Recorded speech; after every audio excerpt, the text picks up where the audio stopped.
এলাকার যেই ছেলেটা কখনোই খারাপ কাজ বা নেশা করেনি, আজকে সে নাম করা নেশাখোর বা খারাপ কাজে লিপ্ত।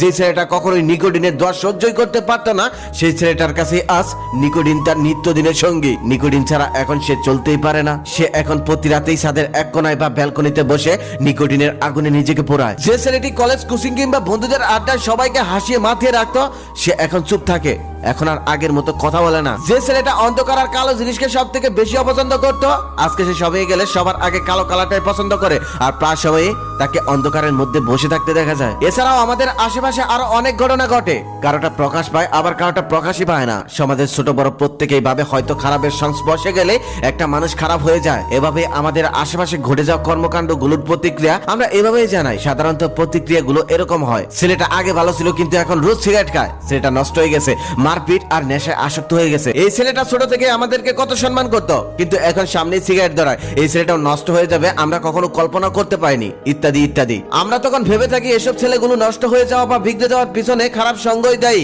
কিন্তু কখনো কি জানতে চেয়েছি বা চেয়েছেন তাদের নষ্ট হওয়ার পিছনে কারণটা কি? কেন তারা হঠাৎ করে নষ্ট হয়ে গেল? একটা ছেলে শুধু খারাপ সঙ্গ পেয়ে নেশায় আসক্ত হয় না, তার পিছনে অনেক কারণ থাকতে পারে। কখনো কখনো পারিবারিক সমস্যা হতে পারে তার কারণ, আবার কখনো কখনো হতে পারে প্রিয় মানুষটা থেকে অবহেলা পাওয়া তার অন্যতম কারণ। আমাদের সমাজে প্রায় অর্ধেকেরও বেশি ছেলেরা নষ্ট হয়ে যায় শুধু প্রেম বিচ্ছেদে, আর বাকি কিছু নষ্ট হয় পারিবারিক কারণে। তখন এরা বেঁচে থাকার জন্য বা পুরনো স্মৃতিগুলো মুছে ফেলার জন্য নেশায় আসক্ত হয়। আচ্ছা, আপনি কি জানেন কতটা কষ্ট পেলে একটা ছেলে তার চোখের থেকে জল ঝরায়? হ্যাঁ, আপনাকে জিজ্ঞেস করছি যে এই ভিডিওটা এখন মনোযোগ দিয়ে শুনছেন। আমার জানা মতে কখনোই কোনো ছেলেকে আপনি কারোর সামনে বসে কান্না করতে দেখবেন না, কারণ সে খুব ভালো করেই জানে সবার সামনে বসে কান্না করলে সবাই তাকে নিয়ে হাসি ঠাট্টা করবে, মজা করবে। তাই সে তার কষ্টটাকে বুকের মধ্যে যত্ন করে লুকিয়ে রাখে, কারণ সে জানে এখানে রাখলে কেউ দেখতে পারবে না, একমাত্র সৃষ্টিকর্তা আর সে ছাড়া। রাতের অন্ধকার বা ঘরের এক কোনায় বসে ছেলেরা ঘুমড়িয়ে ঘুমড়িয়ে কাঁদে আর চোখের পানি ফেলে। একটা ছেলে মাঝরাতেও চিৎকার করে কান্না করতে পারে না, কারণ তার আশেপাশের মানুষ যদি তার কান্নার শব্দ পেয়ে যায়। বাসায় যে ছেলেটা সবসময় হাসি খুশি থাকতো,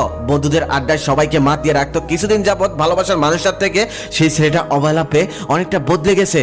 এখন আর আগের মতো বন্ধুদের সাথে আড্ডাও দেয় না, সব সময় একা একা থাকতে চায়, কারোর সাথে মিশতে চায় না, কারণ সে জানে বন্ধুদের সাথে আড্ডা দিতে হলে তাকে হাসি খুশি থাকতে হবে। যদিও ক্ষেত্র বিশেষ তাকে চলতে হয়, তখন মিথ্যে অভিনয় করে সারাটা জীবন কাটাতে হয়। যখন একটা ছেলের জীবনে কোনো মেয়ে আসে, তখন ছেলেটা তাকে নিয়ে জীবনটা রঙিন করতে চায়, কিন্তু হঠাৎ করে তার রঙিন জীবনটা আধারে পরিণত করে মেয়েটা অন্য কারো হাত ধরে চলে যায়। তখন শুধু ছেলেটা মনে মনে ভাবে, এটা কি সেই মানুষটা, যে মানুষটা আমাকে এত স্বপ্ন দেখালো, যেই মানুষটা আমাকে ভালোবাসা শিখালো? আপনি যদি একটা ছেলের কাছের বা ভালোবাসার মানুষ হয়ে তাকে কষ্ট দিতে চান, তাহলে তাকে কোনো ভরা জনসম্মুখে এনে একটা চর মারুন, গালাগালি করুন, অপমান করুন, দেখবেন সে নীরবে সেখান থেকে চলে যাবে, কোনো প্রতিবাদ করবে না, কান্নাও করবে না। কিন্তু তাকে সামান্য পরিমাণ অবহেলা করুন, কথা বলা কমিয়ে দিন, খোঁজ খবর কিছুদিনের জন্য নেওয়া বন্ধ করে দিন, দেখবেন সে শুকিয়ে গেছে, কারণ সে সারা রাত নির্ঘুম কাটাবে, ঠিক মতো খাওয়া দাওয়া করবে না। ছেলেরা অনেক কিছুই সহ্য করতে পারে, কিন্তু কাছের মানুষের দেওয়া কষ্ট সহ্য করতে পারে না। বিকেল বেলা ছাদে বসে নীল আকাশ দেখা ছেলেটাও একটা সময় মাঝরাতে একা একা আকাশের তারা গুনতে থাকে আর নিজের বুকটা একের পর এক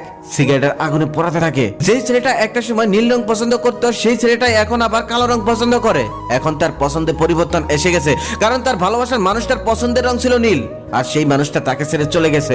তাই সবকিছু বাদ দিয়ে ছেলেটা এখন কালো রংটাকে বেশি ভালোবাসে। কিন্তু সময়ের পরিবর্তনে এখন সে একাকিত্বকে বেছে নিয়েছে, যে এখন বেশিরভাগ সময় অন্ধকারের মধ্যে কাটিয়ে দেয়। একটা ছেলে কখনোই নিজের ইচ্ছায় নষ্ট হতে চায় না, কিন্তু আমাদের চারপাশ পরিবেশ পরিস্থিতি তাকে নষ্ট করতে বাধ্য করে, তাকে খারাপের দিকে টেনে নিয়ে যায়। অবশেষে একটা কথাই বলবো, কেউ কাউকে ভালোবাসলে ভালোবাসার মতো ভালোবাসুন, ভালোবাসা নিয়ে কখনোই অভিনয় করবেন না, কারণ